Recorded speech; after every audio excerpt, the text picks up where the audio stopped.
ताकदीने घोषणा द्या. शेतकरी शेतमजूर एकजुटीचा, सोयाबीन कापसाला भाव, शेतकऱ्यांची कर्जमुक्ती, शेतकऱ्यांना हक्काचा पीक विमा, अतिवृष्टीची नुकसान भरपाई, जंगली जनावरांच्या त्रासामुळे नुकसान भरपाई. अरे कोण म्हणतो देणार नाही? अरे कोणता म्हणतो देत नाही? धन्यवाद. कुणालाही न जुमानणारे लोक आहात याची मला पूर्ण कल्पना आहे. त्या पुढाऱ्याच्या पेकाटात लाथ घालून त्याला सांगायचं की मला जाऊ नको म्हणू नको, तुझ्या पेकाटात लाथ घालून तू इथं चालून पाठिंबा दे सोयाबीन कापसाला, हे तुमच्यामध्ये म्हणण्याची ताकद असली पाहिजे. बरोबर आहे का चूक आहे? हा. आणि रविकांत तुपकरला इथपर्यंतचा टप्पा पार करायला 22 वर्ष लागले, लक्षात ठेवा. हे काय असे लगेच एखादा माणूस तयार होतो असं नाही. समर्पित भावनेनं काम करावं लागतं. मी तर करतोच, पण माझं सगळं घरदार राबतं, तुम्ही राबता. मला माहित नाही हा मंडप कसा टाकला. ही सगळी जी स्टेजवरची मंडळी आहे ना, ही इथली सिंदखेड राजा या पट्ट्यातली मंडळी आहे. हे यांनी केलंय सगळं. मी डायरेक्ट आलो आज. हे मंडप यांनी सांगितलं, परवानग्या यांनी घेतल्या.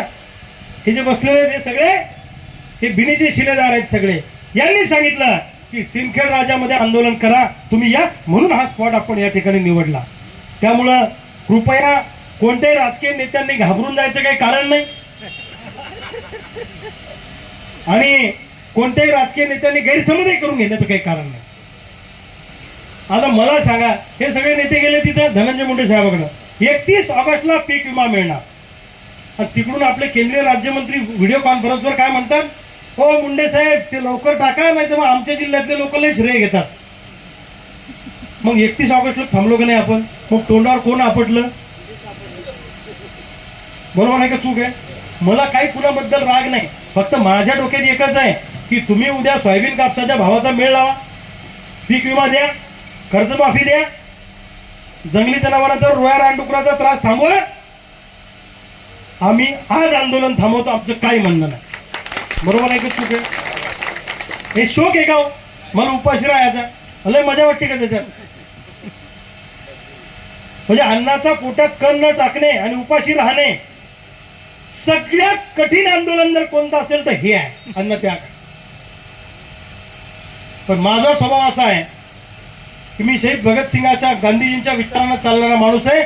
मला जर अन्यायाची तिडीक भरली की मी तिथंच आंदोलन सुरू करतो. मी काय मागचा पुढचा विचार करत नाही. सरकारला वेळोवेळी मुदत दिली, सरकारनं ऐकलं नाही, म्हणून आज ही वेळ आपल्यावर आलेली, लक्षात ठेवा. मी इथंच बसणार आहे, इथून हलणार नाही.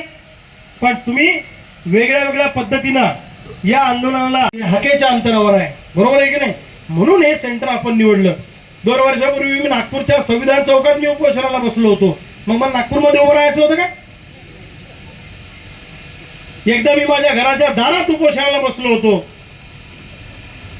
मी एकदा मुंबईत जाऊन आंदोलन केलं, एकदा नाही तीनदा कशाचं 6-7 वेळा नागपूरमध्ये मंत्रालय ताब्यात घ्यायचा प्रयत्न केला, एकदा पुण्यात जाऊन आंदोलन केलं. म्हणजे मी जिथे आंदोलन केलं मग तिथे काय एकटेच लावता का? इथं उभं राहायचंय का?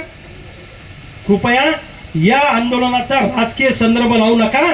पक्षाचे झेंडे बाजूला ठेवू आणि शेतकरी शेतमजूर म्हणून एकत्र येऊ, हा नारा आपल्याला सगळ्यांना भावनो द्यायचा.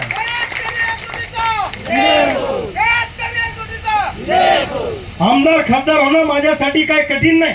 मी कोणत्याही पक्षात गेलो तर मागच्या दारानं मला कोणी बी आमदार करतं ते हकेच्या अंतरावर आहे. पण माझ्या डोक्यात आहे की मी जन्माला आलो तर माझं पूर्ण आयुष्य मला शेतकऱ्यासाठी समर्पित करायचं आहे, आणि म्हणून मी माझं संपूर्ण आयुष्य तुमच्यासाठी समर्पित करण्याचा निर्णय घेतला. 22 वर्ष मी माझ्या आयुष्याची तुम्हाला दिलेले, लक्षात ठेवा. तुम्ही मला भरभरून दिलं.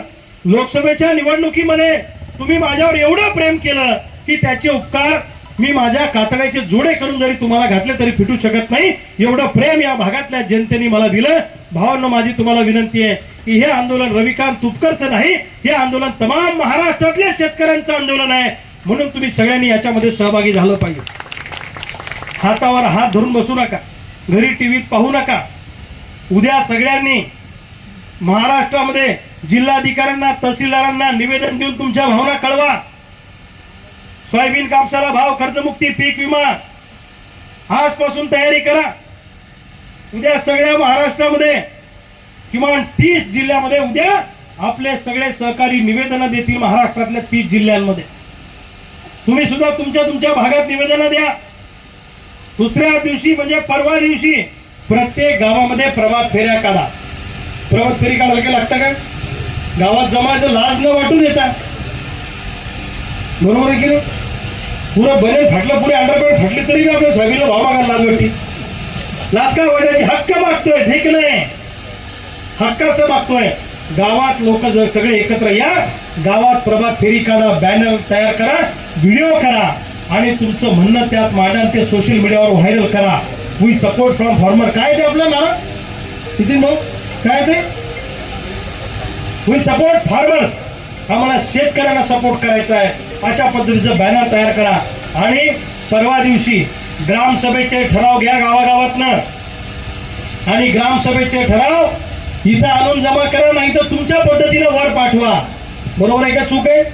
महाराष्ट्रातल्या सगळ्या गावातून जर ग्रामसभेचे ठराव गेले की सोयाबीन कापसाला भाव पाहिजे, तर सरकार ठिकाणावर येईल का नाही येईल? खरं सांगा तुम्ही इमानदारीने. हा, तुम्ही फक्त यायला एवढंच म्हणा की तुम्हाला दाखवतो विधानसभेत, नुसतं म्हणा तर खरी एवढं. मग काय म्हणजे डसू नका, नुसतं फुसफुस तर करा, भाव भेटतो. अहो तितकं तर करा. जमल का नाही जमल?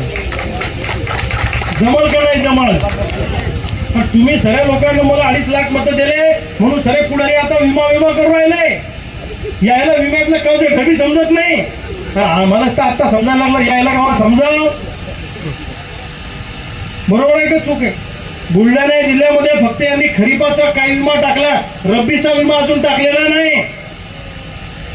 आणि 2 शेतकरी शेजारी आहेत, एकाला 35,000 टाकले आणि एकाला 1000 रुपये टाकले.